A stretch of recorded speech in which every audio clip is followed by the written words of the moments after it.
أعوذ بالله من الشيطان الرجيم.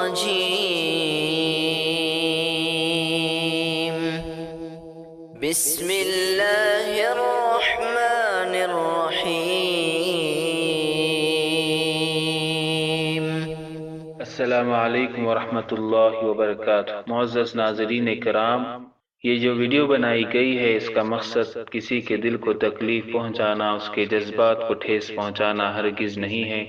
ہم یہ چاہتے ہیں کہ ہمارے بہت سے اسلامی بھائی اور بہنیں بہت سے عقائد لیے ہوئے ہیں اور بہت سے اعمال کرتے ہیں، مقصد اللہ کی رضا حاصل ہونا ہی ہوتا ہے، لیکن وہ عقائد و اعمال قرآن و سنت کے خلاف ہونے کی وجہ سے انہیں جہنم تک پہنچا سکتے ہیں، کیونکہ اللہ تعالیٰ سورہ غاشیہ کی آیت نمبر 2، 3 اور 4 میں فرماتا ہے، اس دن بہت سے چہرے ذلیل ہوں گے، محنت کرنے والے تھکے ہوئے وہ دہکتی ہوئی آگ میں جائیں گے۔ ہم یہ نہیں چاہتے کہ ہمارے بھائیوں اور بہنوں کی محنتیں ضائع ہو، ہم یہ چاہتے ہیں کہ ان کے اعمال قرآن و سنت کی روشنی میں ہو۔ اللہ سے دعا اللہ تعالیٰ ہمیں صراط مستقیم عطا فرمائے، آمین۔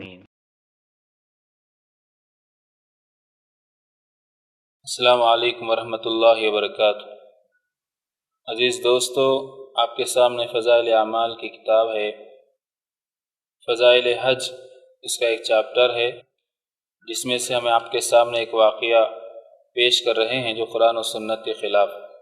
ہمیں اور آپ کو چاہیے کہ ہم قرآن اور حدیث کو گھروں میں رکھیں اور اسے پڑھیں، اس سے ہدایت نصیب ہوتی ہے۔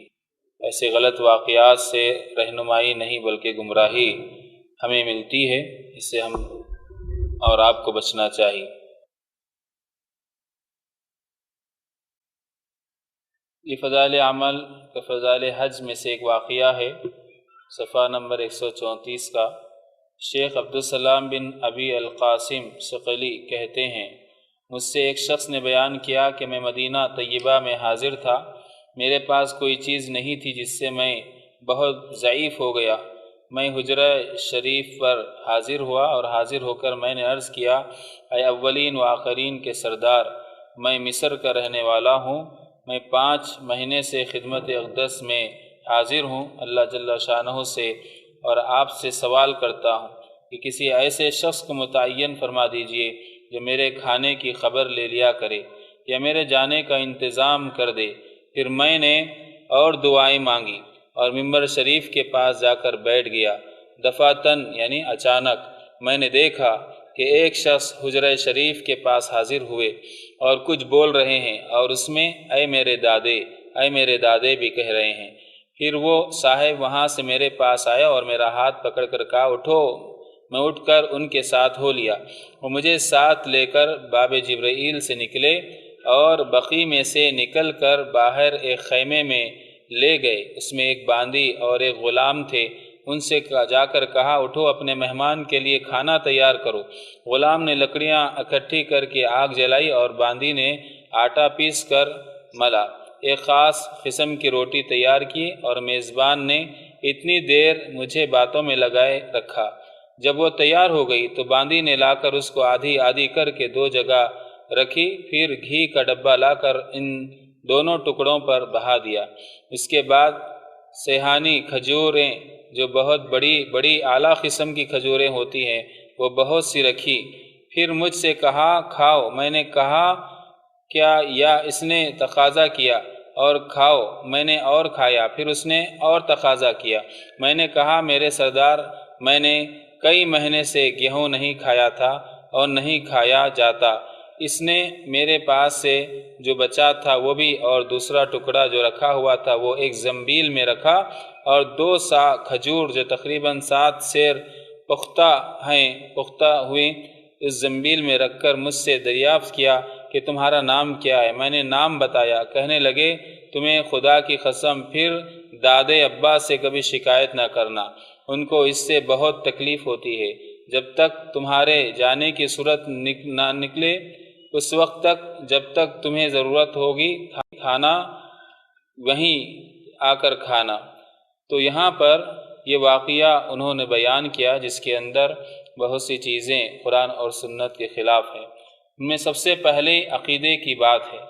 انسان کی زندگی میں پریشانی آتی ہیں، بھوک زندگی کا ایک مسئلہ ہے، تو ایسے حالت میں ہمیں اللہ تبارک و تعالیٰ سے مدد طلب کرنی چاہیے۔ اللہ کے نبی صلی اللہ علیہ وسلم نے فرمایا، ترمذی کی حدیث ہے 2516، ابن عباس رضی اللہ عنہما کہتے ہیں میں نبی کریم صلی اللہ علیہ وسلم کے ساتھ تھا، نبی کریم صلی اللہ علیہ وسلم نے مجھے نصیحت کی، اذا استعنت فاستعن باللہ، جب تجھے مدد طلب کرنا ہو تو اللہ سے مدد طلب کرنا۔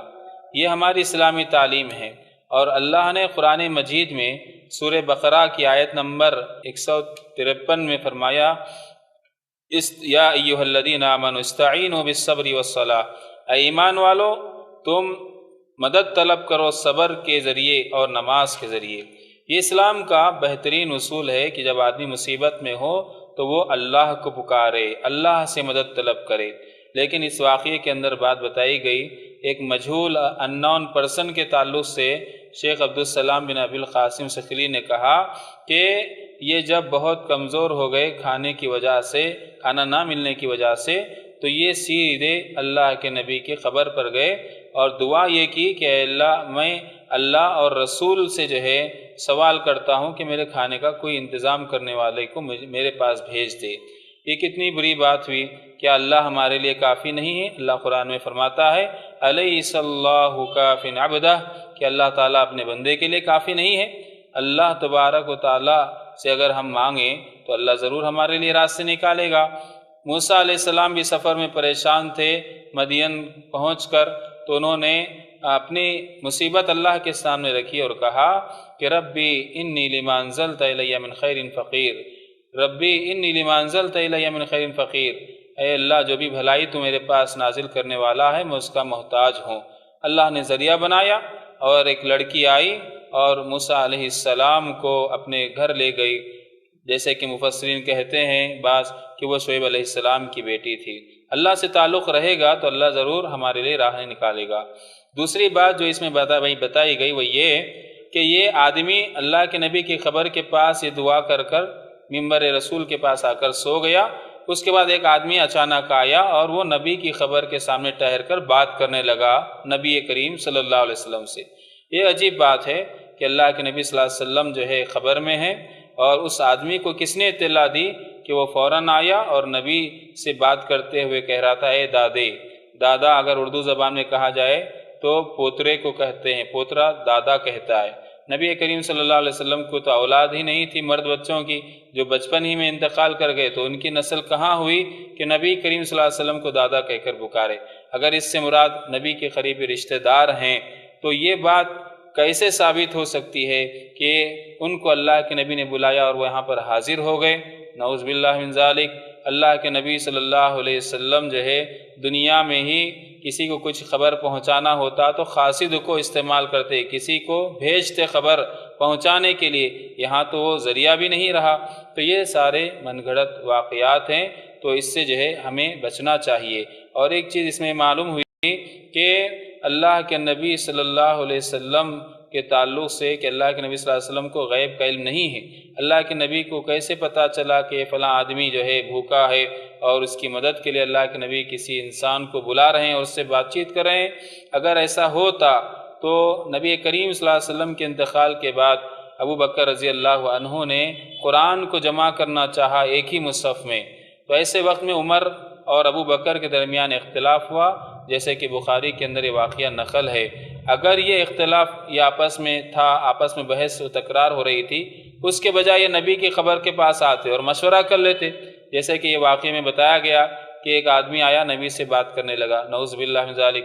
اسی طریقے سے اللہ کے نبی صلی اللہ علیہ وسلم کے بعد عمر رضی اللہ عنہ کے دور میں نماز استسقاء پڑھی گئی اور لوگ بھوک سے پریشان تھے، بارش نہیں ہو رہی تھی، تو سارے صحابہ نبی کی قبر کے پاس آتے اور کہتے کہ اللہ کے نبی ہماری مدد کر دیجئے۔ نعوذ باللہ، صحابہ کا ایمان اللہ پر تھا۔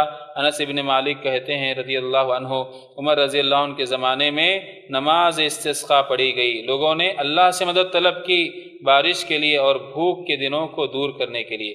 یہ بخاری کی حدیث تھی 1010۔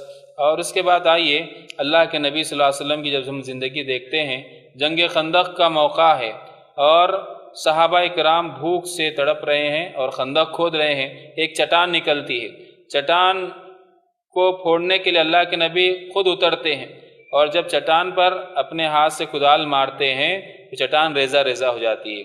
تو اس وقت جابر رضی اللہ عنہ کہتے ہیں میری نظر نبی کے پیٹ پر پڑی کہ اللہ کے نبی صلی اللہ علیہ وسلم بھوک کو برداشت نہ کر اپنے پیٹ پر پتھر باندھے ہوئے ہیں۔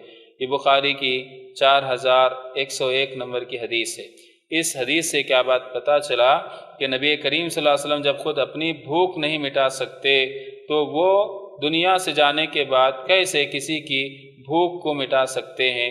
بندوں کو چاہیے کہ اگر واقعی اللہ والے ہیں تو اپنا تعلق اللہ سے جوڑیں، کیونکہ اللہ مصیبتوں کو دور کرنے والا ہے۔